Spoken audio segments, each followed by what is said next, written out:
Vamos ver se vai entrar direitinho. Oi! Oi! Que cabelão, que saudade! Isso é Saudade! efeitos da quarentena? Efeitos, efeitos. Mas agora eu vou deixar. Aqui Agora também, cara. Olha, tá parecendo uma touca holandesa, tá vendo? Aqui tá virando tô pra fora. com... Mas eu não tenho coragem, não. O salão até mandou uma mensagem falando: reabrimos com todas as seguranças. Eu falei: não, muito obrigado. Deixa pra daqui a um tempo. Tô Tô muito esperando medrosa. também mais, viu? Olha, ignora, gente. Vou botar pra dentro da Vida. gola aqui, ó.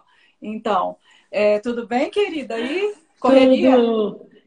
Correria, mas que delícia seu convite. Ai, que Adoro delícia tanto você seu trabalho, aceitar, adoro você, cara. adoro tudo. Muito Ah, feliz. nossa, gente, eu fico até com vergonha, porque, poxa, deixa eu contextualizar as pessoas aqui, gente. A Camila foi colega de faculdade do meu marido, então eu já conheço a Camila há um tempo e, graças a Deus, meu marido foi colega dela, porque senão eu não conheceria essa pessoa maravilhosa que é a Camila.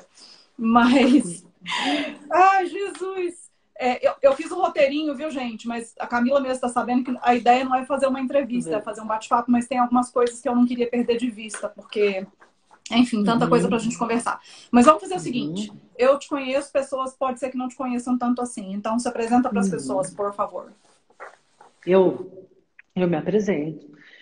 Bom, eu estudei com o marido da Andrea e, e eu sou redatora do programa Conversa com Bial, da TV Globo, e nós nos conhecemos, inclusive, por causa do programa, que a gente levantou uma pauta para falar sobre autismo, e eu fui me consultar com a Andrea, graças, e a Andrea sugeriu os convidados do programa e fez toda a consultoria que eu precisava para entender os conceitos, os essa informação que eu acho que até no momento eu tinha achado tão desencontrada, assim, eu tinha informações muito diversas em várias fontes e eu me apeguei a Andrea, ainda bem, para conseguir entender tudo isso e dar conta disso. Mas eu também tenho um blog na Folha de São Paulo que chama Morte Sem Tabu, que se propõe desde 2014 a contribuir para quebrar o tabu da morte e dos assuntos que rodeiam esse tema. Recentemente eu ganhei uma coautora, eu convidei a Jéssica Moreira, que é uma jornalista, para ser coautora do blog comigo. Quem quiser conhecê-la, dá um pulinho lá. Então, esses temas que são delicados e tabus permeiam a minha vida há muito tempo. E recentemente lancei uma série que eu roteirizei junto com meu colega Ricardo Calil, que assina a direção também junto com outros dois diretores, a Mônica Meio e o Jean, que é Em Nome de Deus, uma série que fala sobre o João Teixeira de Faria, conhecido no mundo todo como o João de Deus. Me Deixa eu apresentei? localizar os comentários aqui, gente, só para parou de subir. Eu não sei se deu algum problema nos comentários, mas vamos ao que interessa. Nossa, muita coisa, né? A gente poderia depois fazer uma live só para falar desse assunto do seu blog também, porque morte atualmente é um assunto que está muito em voga, né? Mas enfim, calma, um assunto de cada vez. Pois é. Eu não sei quantas pessoas estão acompanhando a gente aí que já viram, Em Nome de Deus, que está na Globoplay. Não estou sendo remunerada, não é publi, tá? Mas assine a Globoplay aí para ver, porque além disso tem a série sobre a Marielle, que também é muito boa, então vocês aproveitem e vê as duas. Como é que foi?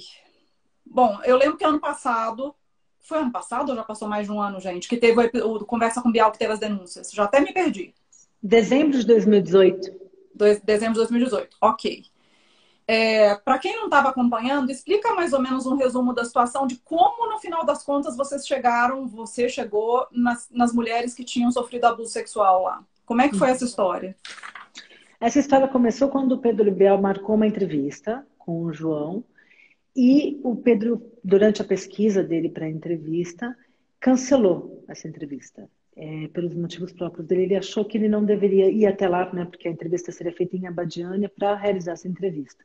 Mas eu já tinha começado uma pesquisa sobre o João para conhecer melhor, porque eu não o conhecia, nunca tinha ido até Abadiânia. E durante a minha pesquisa, uma das pessoas com quem eu falei foi uma pessoa próxima a mim, que eu sabia que ia muito para lá. E ela me contava que ela segurava a bandeja dos instrumentos para fazer cirurgias espirituais, como eles chamavam, cirurgias visíveis. E isso me impactou. Eu pensei, nossa, segurar essa bandeja significa que você ali está assessorando, que você tem um papel, né, uma função naquela estrutura. E fui conversar com ela. E depois que eu contei para ela que a entrevista tinha sido cancelada, ela me falou de uma forma muito medo, né, de uma forma muito secreta, assim, com muito medo. Ela me falou que ela ouvia falar, que era algo sabido lá, que ele abusava das mulheres. E eu fiquei em choque com essa informação, porque eu nunca tinha ouvido falar sobre isso, sobre abuso. Já tinha ouvido falar sobre ele, já tinha conhecidas que iam muito para lá, ele é uma pessoa muito famosa, muito conhecida. Mas não desse lado negativo, até então era tudo positivo sobre ele. Então eu fiquei em choque e falei, vamos atrás disso, como, né, me ajuda, tal, de onde vem esses rumores? E ela falou, olha, tenho aqui um link de um post no Facebook de uma coreógrafa holandesa, que era a Zahira. Ela explica, ela detalha os abusos, o abuso como ocorreu. E eu fui, li esse post muito chocante. Eu falei, nossa. Aí ela me levou também a uma segunda mulher que tinha um diário, que tinha sido escrito há 20 anos. Nesse diário ela descrevia tudo, como ocorria. E no diário, inclusive, comentava que era algo que todo mundo lá sabia, porque ela Isso pra mim é uma sabe. das partes mais surreais. Eu chego a me arrepiar. Eu também. Eu também, mas isso acontece muito, né? Não, eu também.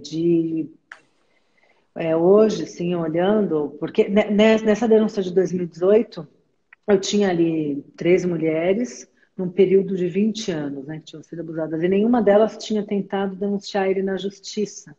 Então, eu ainda não sabia disso, mas pesquisando para a série, a gente encontrou várias mulheres que tentaram denunciar ele. E isso é chocante, demais. Tem uma que em 2008 foi na Teve aquele caso justiça. da juíza, né? Que inocentou, alguma coisa assim também, né? Ela foi, processou o João em 2008 e a juíza considerou que ele era inocente, mas ela reconhece que teve um ato imoral. Teve a outra Marina, fisioterapeuta que participa da série, que gravou uma conversa dela confrontando o braço direito do João em 2016. Então, ela fez um boletim de ocorrência na delegacia de Abadiânia, a Marina. Então, é muito frustrante ver essas tentativas de denúncia que não foram para frente, né? Isso nos faz refletir sobre por que que isso ocorreu. E o documentário tenta tocar nesses aspectos, nesses assuntos, né? Ele aprofunda algo que foi iniciado ali em 2018 com o programa, mas com o documentário a gente investiga e aprofunda e chega nessas outras questões que permeavam toda aquela estrutura ali, que Nós vamos permitiam chegar também. lá. Tá. Calma, que isso é muito interessante. Aí, quando vocês fizeram o programa, quantas mulheres toparam falar no programa? Eu lembro pouco, assim. Lembro muito da Zaira, mas eu não lembro de outras que falaram. E eu lembro que depois que o programa foi para o ar, é que estourou um absurdo que o Ministério Público chegou a fazer um e-mail para que as mulheres pudessem entrar em contato de tanta denúncia que tinha, né? Totalmente. No programa, só a Zahira que A aceitou Zahira, eu mostrar. falei, Zahira. Só a Zahira que aceitou mostrar o rosto, né? E se expôs, foi muito corajosa de se expor dessa forma também. E aí a gente gravou com outras 5 em off, né? O Pedro Bial entrevistou outras 5 em off, assim, no escuro, e dessas 5, 3 foram ao ar, que não tinha nem espaço para colocar todas. Então foram essas, mas foi só a Zahira. Mas foi um programa muito forte, porque ao lado da Zahira tinha uma guia americana que contava como as coisas funcionavam lá Eu por lembro. trás. Nossa, eu lembro. Teve umas coisas bem nojentas, inclusive. Daquelas bem Teve, chocantes que envolvia criança. teve. Ai, Jesus, deixa eu tentar voltar ao normal aqui, que eu já tô arrepiada só de falar desse assunto. Mas a gente foi ao ar na sexta, mas no sábado o jornal o Globo publicou uma reportagem, depois o Jornal Nacional repercutiu, o Fantástico do domingo repercutiu, trazendo novas vítimas, mostrando o rosto. Então tiveram várias repercussões muito fortes. Outros veículos, a Folha de São Paulo também trouxe mulheres mostrando o rosto. A gente teve a ação do Ministério Público de Goiás, o Ministério Público de São Paulo também, que a Gabriela Mansur também se mobilizou muito para levar essas denúncias ao É Ministério porque ia Público de gente do Brasil Goiás. inteiro e do exterior para lá, né? Então não podia ser só o Ministério Público lá de Goiás. Então faz É, sentido. exatamente. Você deve ter conversado com muita mulher, não só aquelas que foram no programa, porque eu tenho certeza que algumas não toparam aparecer e tudo. Tem algum perfil, alguma coisa que você note que tem em comum entre essas mulheres? Olha, todas elas foram até a Badiânia no momento de extrema vulnerabilidade, buscando uma cura, ou para si, ou para alguém que ama muito, né? Para o pai, para a mãe, para o filho. Então, é um momento desesperador. Muitas vezes elas vão atrás de uma cura que a medicina tradicional não soube responder. Então, você tem um câncer incurável, inoperável. Poxa, vou lá no João de Deus para ver se ele resolve, se ele me dá um alento. Então, isso é muito delicado, porque ele explorava justamente essa vulnerabilidade e usava ela para ameaça, né? Então, assim, se você não fizer isso que eu estou te pedindo em mim, a sua doença vai voltar, o seu filho não vai se curar, ou pior, ele vai piorar a situação dele. Então, existia muita exploração dessa vulnerabilidade, desse desespero. É isso que eu senti, é muito cruel, muito cruel. Eu já vi algumas vezes acontecer assim no Twitter, em outras redes, de alguém começa a contar, assim, respira fundo e começa a contar sobre um abuso que sofreu ou sobre um assédio que sofreu. E sempre parece que aquilo empodera outras mulheres para terem coragem de contar também. Aí vira uma coisa meio catarse, assim, sabe? Começa todo mundo a falar e todo mundo a contar. É engraçado porque eu conheço poucas mulheres na vida que dizem que nunca foram assediadas ou nunca sofreram um abuso, né? Isso É é muito muito comum, triste, inclusive muito. na infância. Deve ter sido emocionalmente muito difícil para você como mulher e como pessoa que tem como mulher mãe de uma menina também, né? Como foi isso para você emocionalmente? Foi muita terapia? Como é que você lidou com isso? Terapia, sem dúvida. Meu marido me deu muito apoio. Eu compartilhava com ele. E também eu tive muito apoio profissional, eu digo, dos meus chefes, a Felipe Auí, meu editor-chefe, o Pedro Bial, claro, de compartilhar cada momento ali do que eu estava sentindo, de qual atitude tomar. Eu acho que essa mentoria ajuda no emocional. Foi importante para mim, muito, ter essa mentoria. A minha diretora, Mônica Almeida, ela sempre perguntava como você está. Hoje você está ansiosa demais, você está parecendo muito ansiosa, você precisa descansar, você precisa de um dia. Puxa, será que amanhã eu posso trabalhar de casa? Eu estou realmente muito. Eu preciso fazer ligações, são ligações delicadas, eu tenho receio de que alguém escute. Claro, pode. Então, eu tive essa estrutura, e para mim foi fundamental essa estrutura. Ainda mais porque são histórias muito chocantes, né? Eu vejo essa reação de várias pessoas que estão assistindo a série, que assistiram a série. Eu recebo mensagem de pessoas que dizem que tem reação física até, de ânsia de vômito, né? De tão cruel que é aquilo. Mas é importante a gente ver, a gente sentir em nós mesmo, né? Eu acho que foi muito importante também eu sentir tudo aquilo em mim e ter essa empatia e esse acolhimento com o máximo respeito possível para eu me tocar por todas aquelas histórias, para eu não desistir em momento algum. Porque essa não é uma história nova, né? Assim, ele faz isso há 50 anos, isso nunca chegou à imprensa, chegou de várias formas, a várias imprensas, mas era sempre muito difícil. Você precisa de uma força ali para não deixar aquilo. E o meu suporte, que sempre topou encaminhar isso, né? Assim, a tudo. Mas eu acho que foi importante o meu envolvimento de obstinação. Vamos E fazer a isso gente vê, acontecer. e isso fica muito claro na série, que ele é um homem perigoso mesmo, né? Tem até homicídios não resolvidos lá naquela região que muito provavelmente a ordem partiu dele. Você se sentiu em perigo em algum momento? Você ficou com medo quando você começou a aprofundar a apuração? Eu fiquei com medo. No começo eu não sabia, porque bem no comecinho, eu não tinha tanta ideia do perigo que ele representava. Mas conforme eu fui pesquisando, conversando tanto com mulheres que foram vítimas dele, como guias da casa, e fui entendendo o que acontecia ali, eu tive medo, porque elas tinham muito, muito medo. E era um medo assim, teve uma que não topou mostrar o rosto, que falava, olha, eu tenho filhos que vão à escola, ele vai saber qual é a rotina dos meus filhos. Isso não pode acontecer. E eu pensava, puxa vida, eu também tenho, mas é isso. A gente tem que passar por cima do medo, mas ele é um homem perigoso, ele era cercado de pessoas que estavam sempre armadas, de policiais, né? Tinha uns capangas dele. Tem muita gente que chama aquela terra de ninguém, e que ele é o coronel dono da terra. Então, esse poder que ele exercia, financeiro, econômico, é muito, muito forte. Eu cheguei a ter medo, mas eu nunca sofri uma ameaça direta. Eu até mandei para você uma matéria hoje e mandei um outro dia também, não lembro se foi no WhatsApp, de um terapeuta quântico que foi preso, que teve uma denúncia de abuso também de uma paciente. E hoje mesmo que eu te mandei o negócio do Ross, né? Do David Schwimmer lá Muito do bom. Friends, que ele está com uma campanha mostrando que coisas que são assédio, situações que mulheres vivem, etc. E ele Bom. falou como que assédio assédio, abuso, é uma relação de poder. E uma coisa muito frequente em todos os relatos, e que para mim faz sentido porque eu não cheguei a ser abusada, mas eu fui assediada e a minha sensação foi a mesma, é exatamente essa questão de poder, de a pessoa sentir que, putz, será que sou eu que estou entendendo errado? Será que é assim mesmo?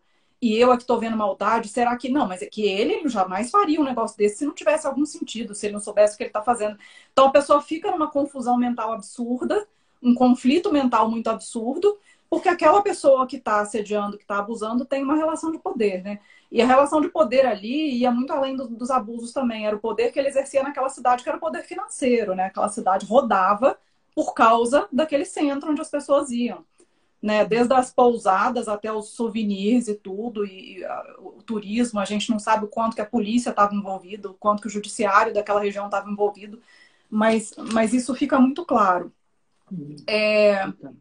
Como que você sente isso? Você acha que essa similaridade dos relatos mostra um pouco dessa questão de todo o questionamento mental das mulheres por essa posição de poder dele?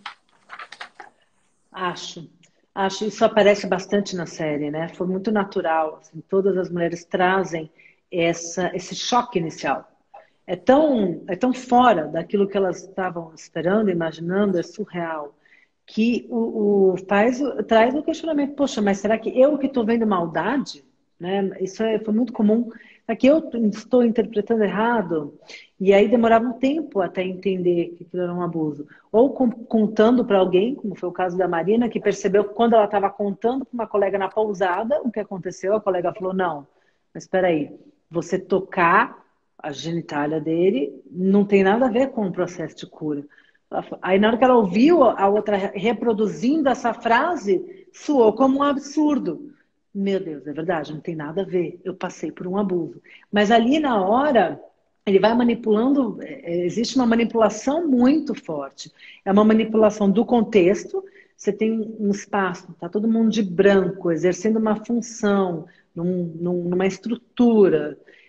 Tinha uma sala chamada de corrente, com todo mundo meditando, com muitas e muitas e muitas pessoas, né? As pessoas muito doentes. Todo esse envolvimento, esse contexto, dificulta a compreensão. E aí, quando você entende que foi um abuso, é um choque. E aí tem um segundo choque que é, e agora o que eu vou fazer com essa informação? O que eu vou fazer com isso? Né? Que é sempre muito difícil, uma decisão particular. Isso aconteceu muito. Acho que deve ter tanto assim, de você também sentir raiva, de você não ter notado na hora, ou de você não ter reagido na hora, sabe?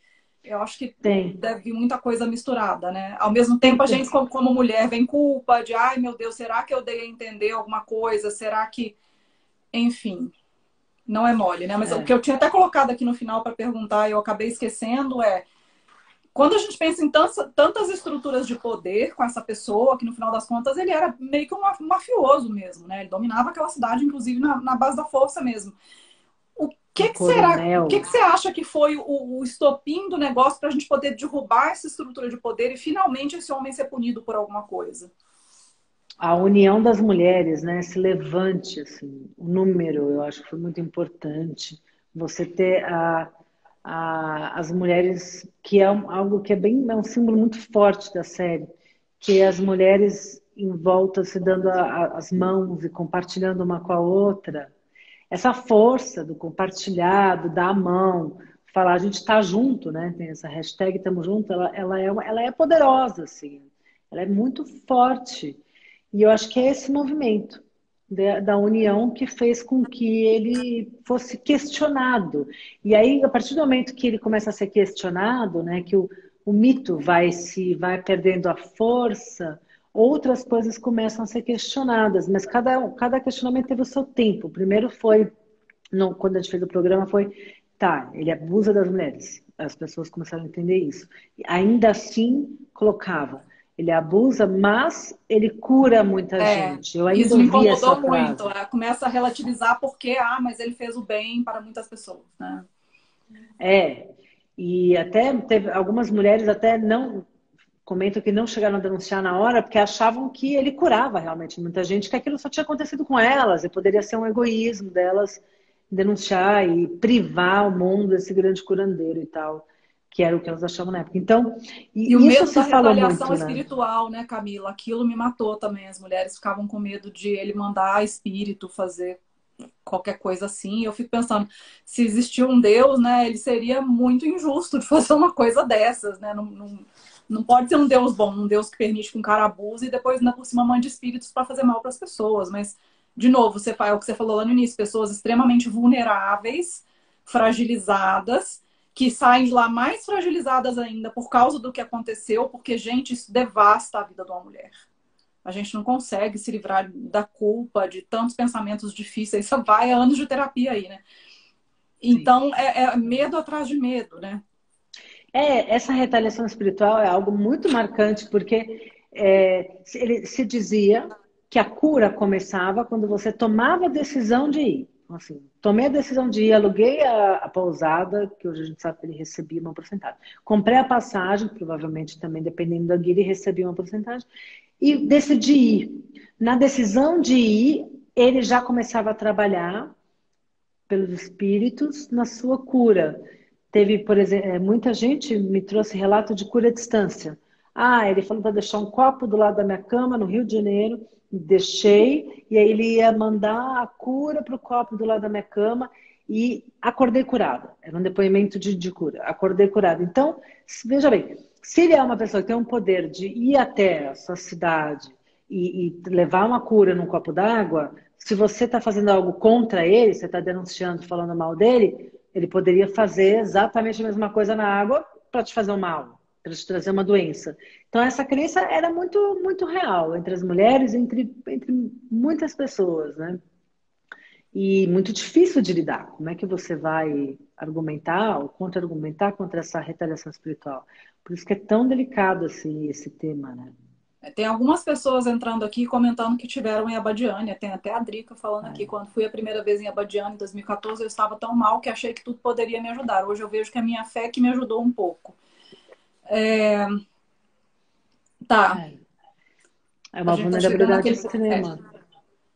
Então, você sabe que outro dia eu li um texto da Natália Pasternak sobre explicando o efeito placebo, né? Que é uma Hum. coisa bem mais complexa do que as pessoas imaginam, não é só a questão da autossugestão.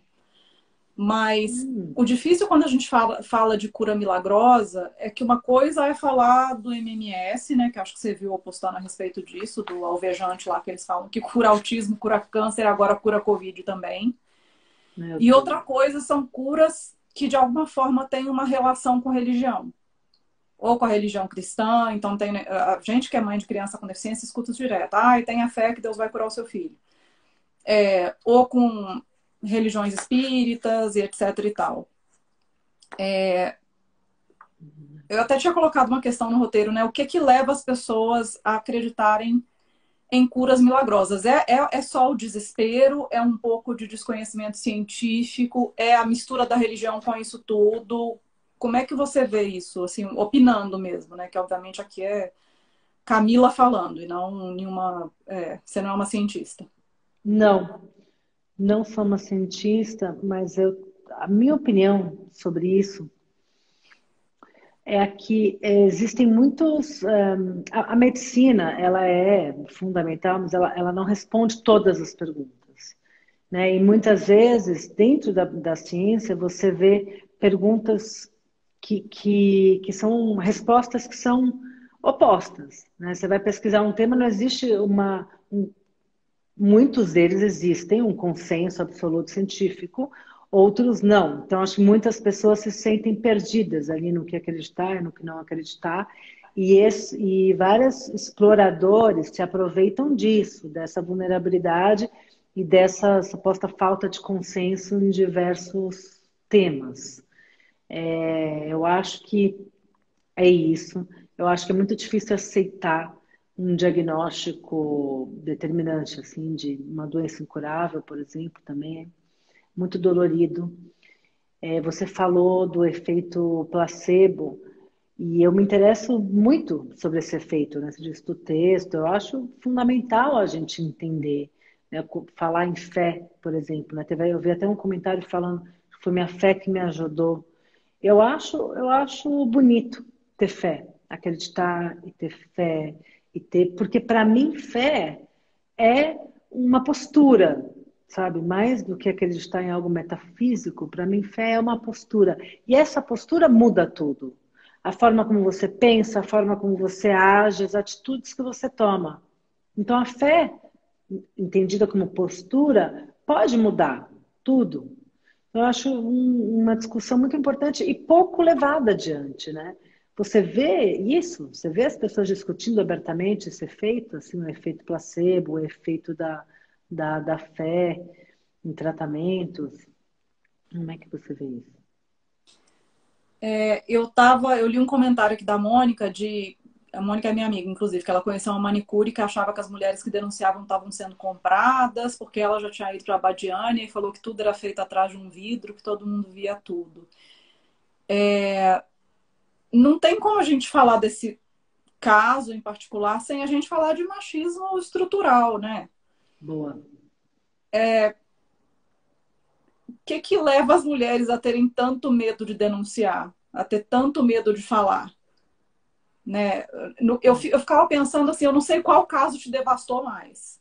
Alguns ali É. mexeram muito comigo, mas aquele da menina, que ele abusou dela na frente do pai, o pai estava de olho fechado, aquilo foi de uma crueldade, ele fez aquilo de caso pensado e o prazer dele foi justamente saber que o pai estava ali e o pai estava impotente naquele aspecto, entendeu?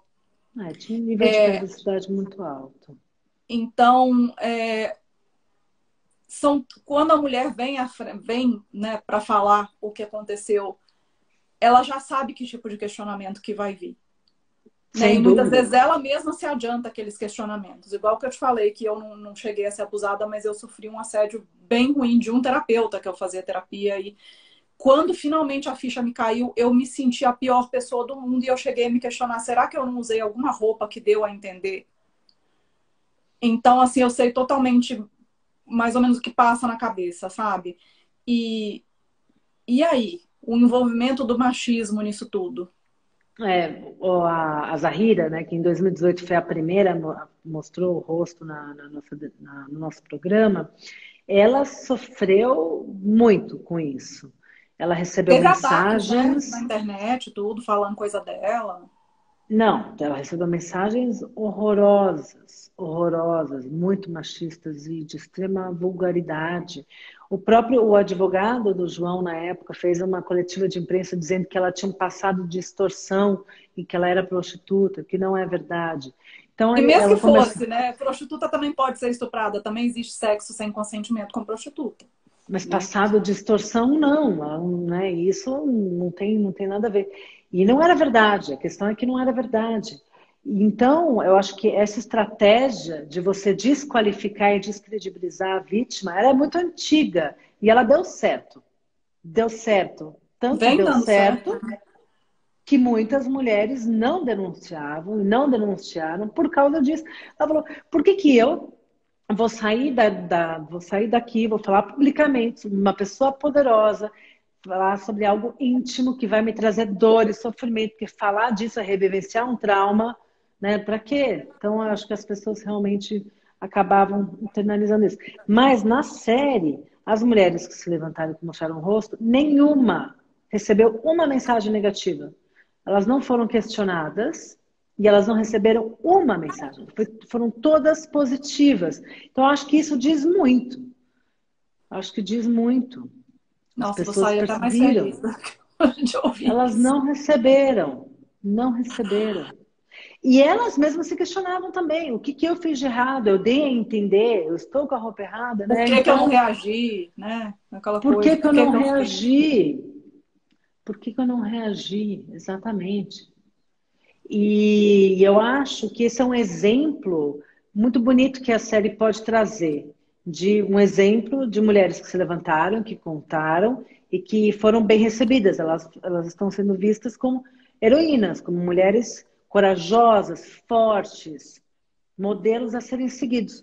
E isso é muito poderoso de estimular outras quebras de silêncio. Eu tenho recebido mensagens nesse sentido, de pessoas falando, poxa, eu saí, eu vi a série, eu fiquei estimulada para contar com meu marido algo que me aconteceu um tempo atrás, e é claro que isso interfere na minha forma como me relaciono, então é importante de saber, nosso relacionamento se aprofundou, tem outras denúncias que estão chegando para diversos veículos mesmo. Então, acho que essa quebra de silêncio ela é poderosa, e isso não vai voltar atrás. Quando você vê uma mulher denunciando um homem, você não vai pensar o que ela estava usando, você vai pensar, nossa, como é que ele estava fazendo isso naquela circunstância? Ninguém viu, ninguém denunciou. Você vai olhar para ele, não para ela. Eu acho que essa é uma mudança cultural. Isso é cultural. Isso é uma construção nossa. Se é uma construção nossa, também será uma desconstrução nossa. E eu acho que é isso que está acontecendo. A gente está desconstruindo isso. Você sente também que essa questão da união das mulheres com esse evento específico também vai muito contra aquela coisa que a gente escuta desde que é pequena, de que mulher não é amiga de mulher, de que tem que ter cuidado com mulher, a competição entre as mulheres, que mulher só quer furar o olho da outra. Porque isso é uma coisa que a gente cresce escutando, né? Eu não esqueço de ouvir mulher falando assim quando era mais nova, porque amigo é homem. Amigo é homem. Dá para confiar em homem, não dá para confiar em mulher.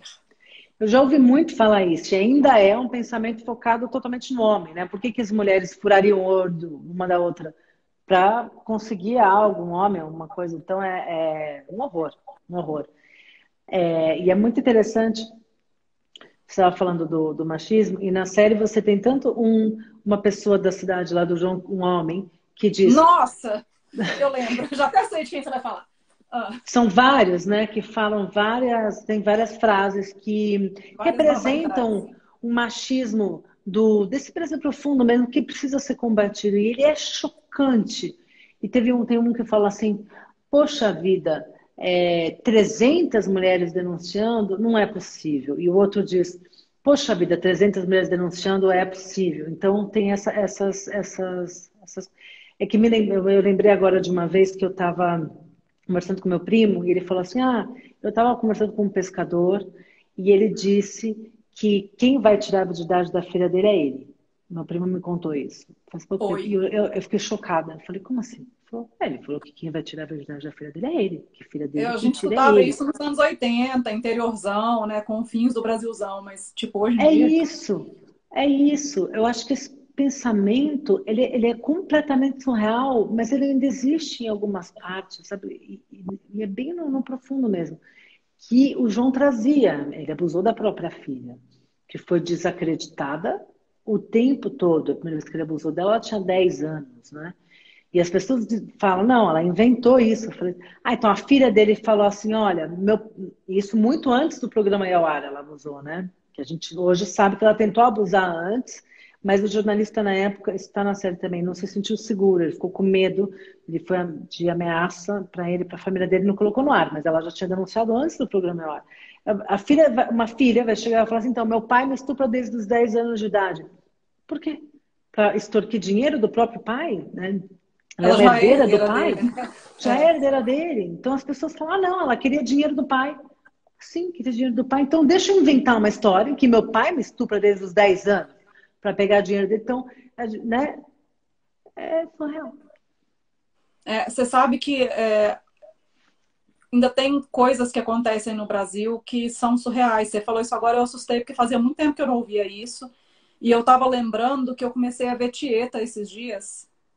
Porque tá no Globoplay também, falei, vou ver Tieta. Vou lembrar de Tieta, eu adoro aquela música da Fafá de Belém, que era o tema da Tieta. Eu adoro. E aí eu comecei a notar que tem coisas na Tieta que hoje em dia chegam a me embrulhar o estômago. E quando eu vi, eu era muito menor, eu não tinha nem metade da noção das coisas. Mas, por exemplo, ver aquele coronel com aquelas rolinhas, aquilo me chega a dar uma coisa ruim. E eu lembro que lá nos anos 90, quando passou essa novela, tem uma amiga da minha mãe que era de Alagoas e que falou que lá em Alagoas você ainda via esses coronel indo pra praia com as suas rolinhas, que eram meninas que eles compravam de família pobre para poder abusar, né? Dava desculpa que estava dando estudo para a menina, mas ele abusava o tanto que ele queria. Então, o Brasil é muito grande, né?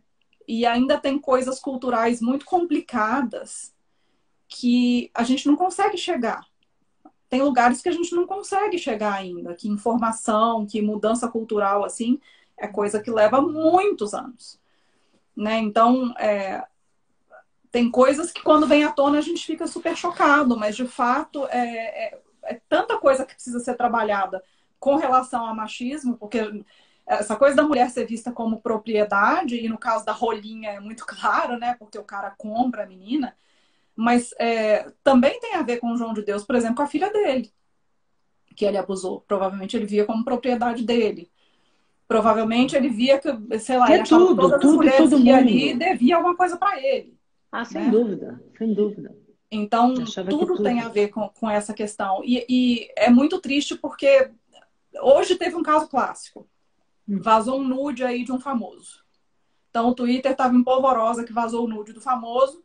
E aí, a impressão que se dava com a análise do que as pessoas estavam tweetando é que ter vazado o nude do famoso fez ele ficar mais bonitão na fita ainda, entendeu? Ah, Uau, olha ele, nossa, e tal, né? Do nude dele. Agora, quando vaza o nude de uma mulher famosa, é o que que ela estava totalmente, fazendo? Assim, é o que ela estava fazendo? Tava... totalmente diferente. Né? Aquela lei que teve por causa de que aprovaram por causa de divulgar pornô de vingança, aquela coisa. Sempre tem gente para perguntar por que que a mulher se deixou fotografar pelada, né? E é uma Então, pergunta que eu nunca faria para o homem, né? jamais fariam para o homem. Jamais. Por que que ainda pesa tanto para cima da mulher? O quanto a gente de fato evoluiu desde os anos 90 do coronel com as rolinhas na praia de Alagoas. Sabe? Eu me pego questionando assim ainda. Porque, de novo, nós estamos em São Paulo, capital. Eu e você. E mesmo assim, às vezes, a gente não fica sabendo uns casos meio escabrosos. Imagina assim, bem interiorzão, né? Abadiânia. O que que não acontece? É meio assustador isso. Não, a gente tem que tratar isso na escola e logo na infância. Outro dia, numa escola, eu vi um menino brincando com uma menina e o menino, para brincar com a menina, ela estava bem, bem criancinha. Mas ele foi lá e para brincar, ele abaixou a saia dela, brincando assim, ha, ha, ha, e todos os adultos em volta, ha, ha, ha, ha, ha, ha.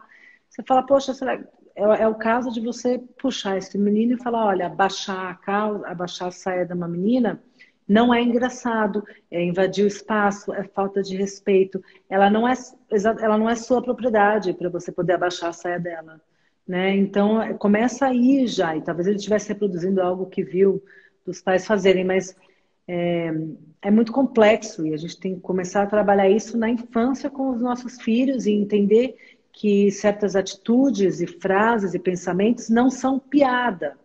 Eu vejo uma de várias gerações que acham que tudo, se tem um tom de piada, é válido. Tem que tomar muito cuidado com isso. Não é só fazer um Eu ha-ha lembro no quando eu fiquei final. grávida do Theo, que tinha colegas nossos que estavam grávidos de meninas e rolava uma piadinha para homem que ia ser pai, assim. Agora você mudou de consumidor para fornecedor. Você já Nossa ouviu essa Senhora. piada infame? Não, essa eu nunca tinha ouvido. É nojento. Então, Não, assim, e mas é piada. eu, Ha, ha, ha, ha, ha. Mas eu já ouvi muito amigos meus receberem, tem filha mulher, receberem a piada assim, agora você vai ver o que é bom para tosse. Pô, você que foi lá e abusou tanto de várias mulheres, agora você vai ver o que é quando fizerem isso com uma filha sua e tal. Então, é importante prestar atenção para os nossos próprios discursos, né? Porque é falado à nossa volta e normalizado, e questiona a pessoa, fala, poxa, você ouviu o que você acabou de falar? Eu acho isso muito Vamos ser as importante. chatas, né, gente? Mas não tem jeito. Na verdade, eu já sou a chata há muito tempo. Você não sei, mas todo santo dia tem alguém falando, eu gostava mais quando você falava só de autismo. Desculpa, gente, não dá. É, inclusive, a gente acabou saindo do assunto que é as curas milagrosas, porque esse assunto da posição da mulher tem muito a ver com isso também, né? Porque você pega a mulher que já está numa situação de super vulnerabilidade, o taradão lá espreita se aproveitou totalmente, né? É muito difícil isso, gente. Jesus, deixa eu respirar fundo. Você falou do senhor lá da série, e eu lembro que teve um deles, um senhor mais velho, que vocês entrevistaram, que falou alguma coisa do tipo assim: ah, mulher, você não pode bobear. Oi? Algo assim, sabe? Você não pode bobear que a mulher vai. Vai o quê, Teve, meu senhor? teve até um comentário aqui de uma outra frase, a mulher é culpada pelos nossos erros, que Sim, a Gal Vivas colocou aqui, tem uma frase assim também. É, sim, é importante a gente ressaltar e escutar e veicular isso, sim. né? Eu teve gente aí que comentou que começou a ver o primeiro capítulo e não aguentou. Provavelmente para algumas pessoas tem gatilhos muito fortes, principalmente quem passou por isso. Mas é uma coisa muito palpável o sofrimento daquelas mulheres, sabe? E eu não sei, eu queria até te perguntar, elas fizeram um grupo de WhatsApp, depois continuam se falando, como é que ficou isso? Porque aquilo ficou muito assim, como que elas se entenderam e se acolheram ali, sabe? E eu vi também de seguir você, né, nas suas redes sociais, que você ficou muito amiga da Zaira, né? Uhum. Que seja, Fiquei porque não sei se desde foi quando você foi lá 2018. filmar, o que que foi, mas enfim. Não, desde 2018, né, até agora, a gente se fala muito. A gente se fala muito para construir o programa. Eu discuti muito com ela sobre isso, como seria a denúncia e tudo mais. Depois do programa ir ao ar, eu fiquei muito preocupada com ela. Me preocupei em oferecer apoio, acolhimento, entender como ela estava sentindo a repercussão. Então, nisso, com certeza, a gente se aproximou. Ela fala português super bem, né? Ela fala bem, ela fala bem. Gente, Para falar sobre temas delicados, que traz emoção, ela trava, então ela vai no inglês, mas ela entende e fala bem. Ali no Encontro das Mulheres, ela fala só português, por exemplo, com elas. A ideia de colocar aquelas mulheres juntas, né, de trazer todas nós, foi uma ideia do Ricardo Calil, que assinou o roteiro junto comigo, e toda vez, e depois que a gente selecionou, que a gente organizou esse grupo de mulheres, eu fui entrevistá-las. Cada uma que eu entrevistava, eu perguntava se elas tinham vontade de encontrar com outras mulheres. E todas falavam que sim. Então a gente sentiu, acabou acontecendo naturalmente a vontade desse encontro. A gente organizou esse encontro, a gente teve a preocupação delas não se conhecerem, não saberem quem ia ser umas das outras, para ter a novidade delas se encontrarem, contar o seu caso uma para outra, né?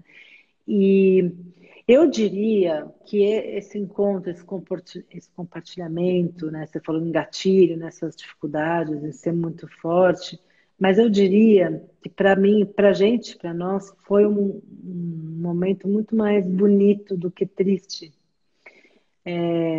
Cada vez que eu entrevistava uma mulher, quando a gente terminava a nossa conversa, eu sentia, eu via, era bem nítido fisicamente, uma expressão de alívio, de libertação.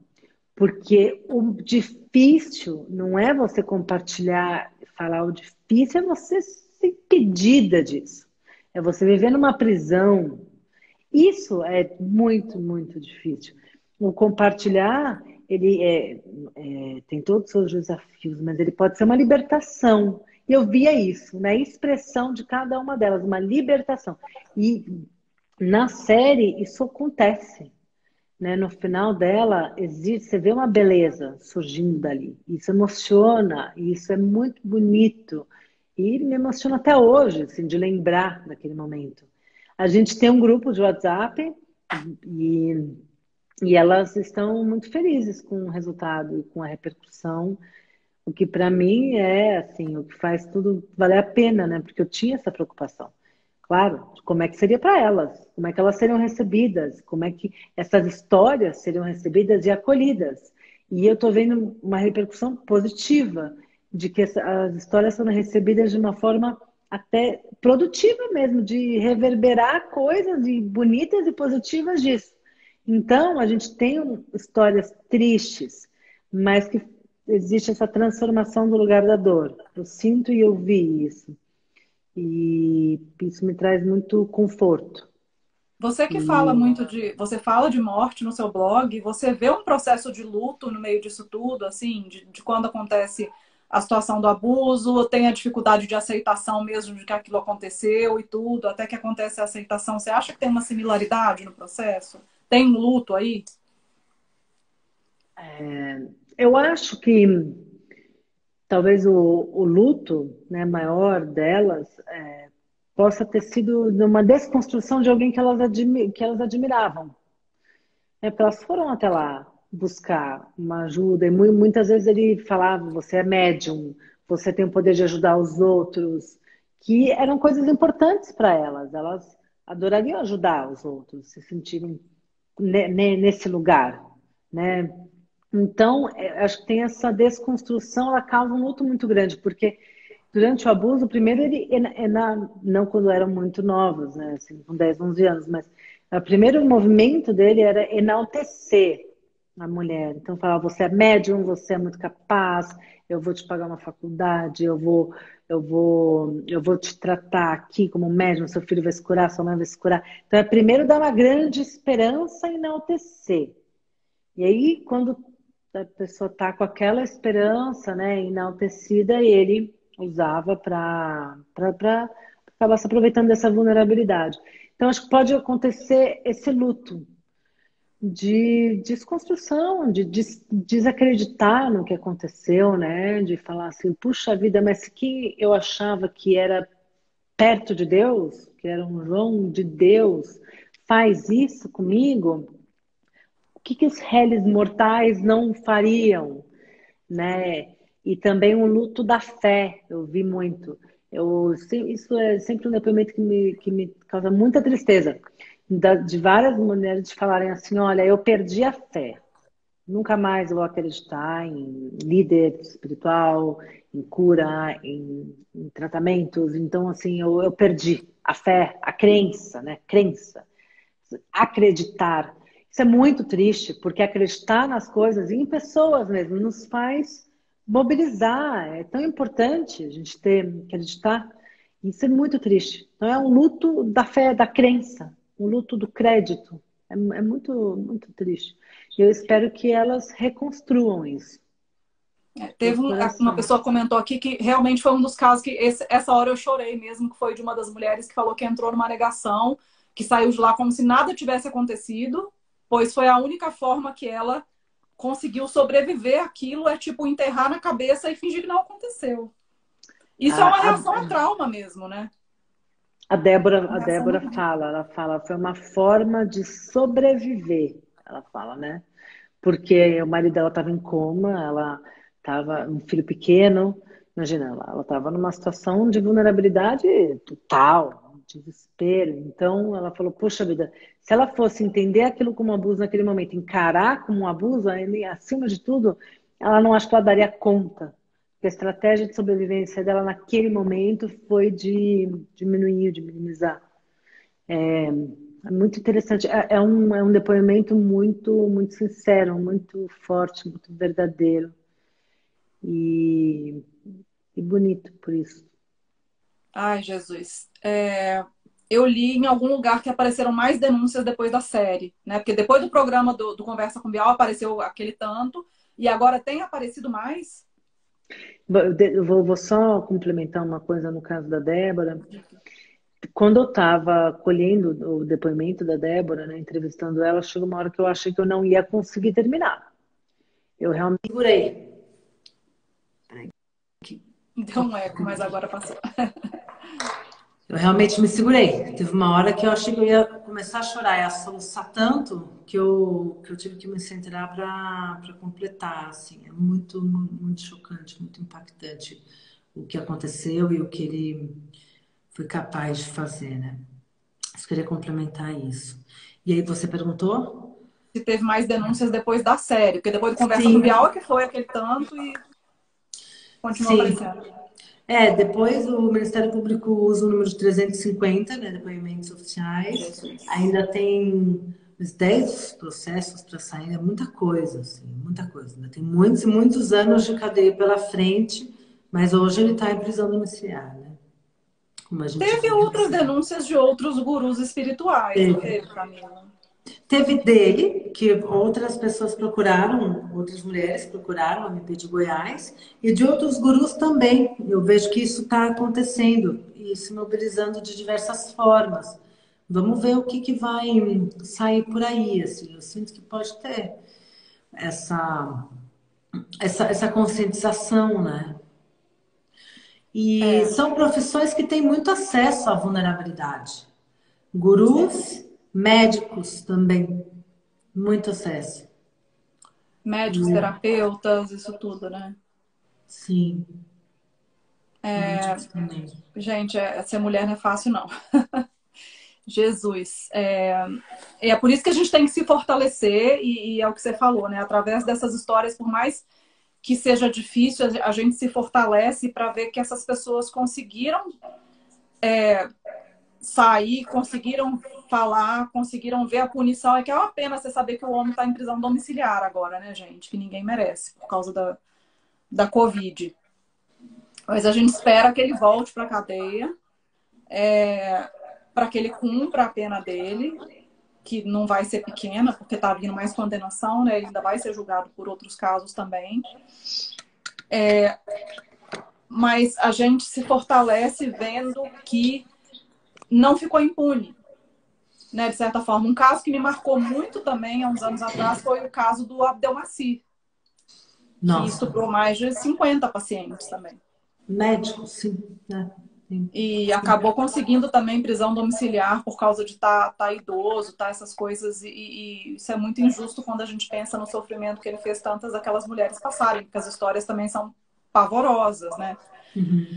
Mas, Sim. enfim, amiga. No conforto da sua casa, né? Porque são casas muito luxuosas, que tem todo o conforto que ele construiu ali, né? Então, assim, Ó, já tem gente comentando aqui que foi assediada por um médico. É o que eu falei, eu acho que eu não conheço nenhuma mulher que nunca foi assediada, né? E muitas sofreram abuso mesmo, a coisa passou para a parte física.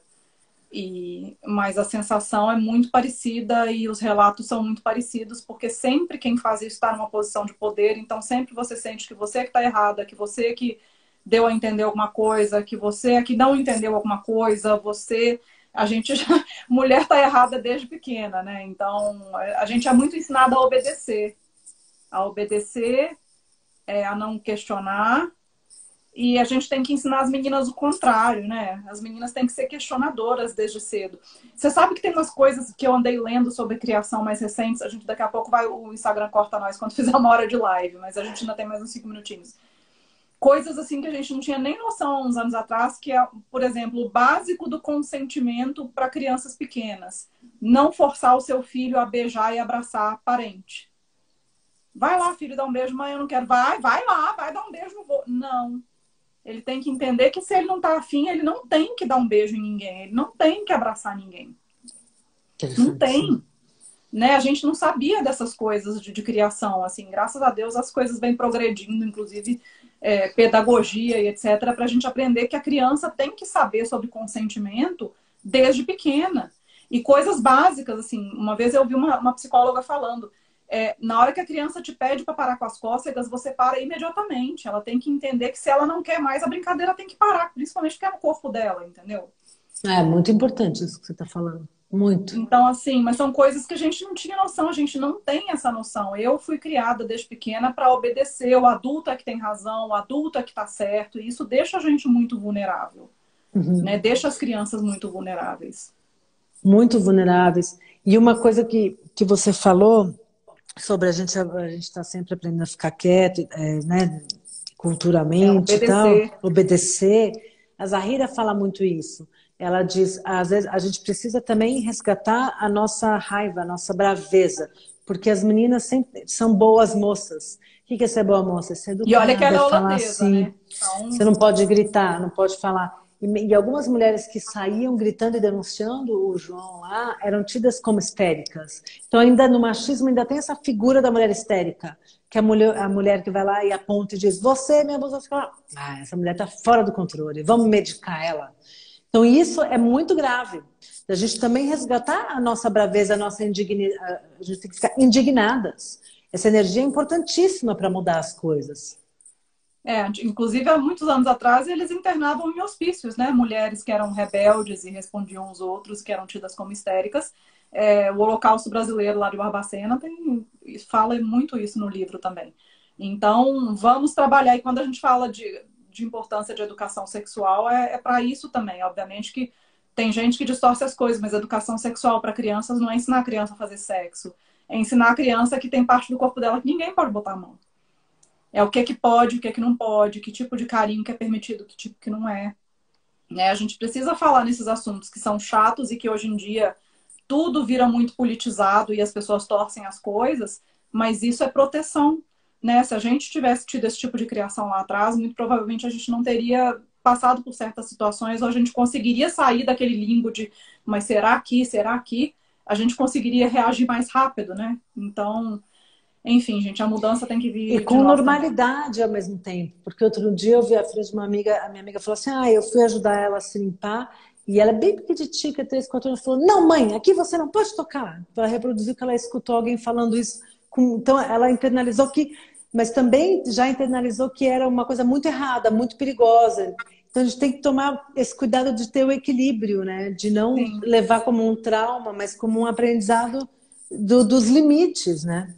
Acho que É já tem vários difícil. livros bacanas de como ensinar esse tipo de coisa para criança, de uma forma bacana, saudável e etc. Né? Basta a gente querer procurar informação, porque hoje em dia, graças a Deus, informação bacana tem. Né? Na minha época ainda era permitido bater em criança. Hoje em dia ainda tem gente que bate, mas a gente sabe que não é o ideal. Já tem vários estudos falando que você não deve bater no seu filho. Né? Então, a gente vai melhorando nisso aí também. Muito obrigada. Eu já cansei de te dar os parabéns, você sabe, toda vez que eu vou fazer post de você, eu fico lá falando tanto que você é incrível e porque não é porque eu tenho necessidade nenhuma de falar, não, é porque você é incrível mesmo. O trabalho que você fez ajudou a devolver muito da dignidade dessas mulheres, ajudou a elas provavelmente botarem um ponto final nessa história, a elas sentirem que alguma justiça está sendo feita. Exigiu muita coragem sua, eu tenho certeza que exigiu pra caramba das suas noites de sono e do seu psicológico.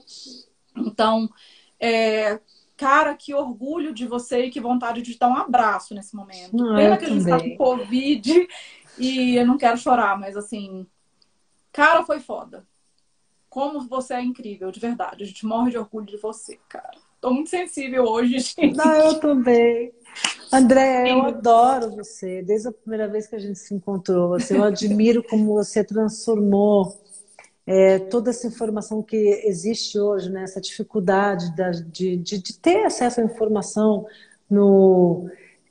Puxa, eu vejo tantas pessoas confusas em relação ao meio que você atua, sabe? É como ensinar as crianças sobre as diferenças, a não falar em normalidade, mas falar em ser atípico. Isso é tão importante, sabe? A gente sair, né, desse conceito do que é normal, do que não é normal, mas falar em atipicidade, em inclusão verdadeira. Eu acho que o que você traz em combater essa desinformação, você traz muita qualidade nas suas palavras, nas suas lives, nos seus livros. É fundamental ter uma pessoa como você e com essa garra que você tem em não aceitar pessoas que às vezes exploram da vulnerabilidade que existe também, né? Em todos os pais que estão Esse nosso meio é lidando muito comum. nesse meio. Então você luta contra isso também, em procurar proteger essas mães e esses pais e essas crianças, sabe? Eu vejo você fazendo isso com uma força gigantesca, você é um furacão, muito importante, fundamental. Eu tenho certeza que já ajudou e ainda vai ajudar muitas famílias que estão passando por isso e que lidam com essa realidade. Temos 40 segundos. Eu só queria agradecer muito, muito, muito de novo você ter dado esse tempo para nós. E eu vou jogar essa live depois no Facebook e no YouTube, para quem não viu ao vivo, vai ficar no IGTV. E dá um beijo na sua turminha aí. Eu espero que a gente possa se ver em breve, quando isso tudo acabar, ou pelo menos a gente tiver uma vacina.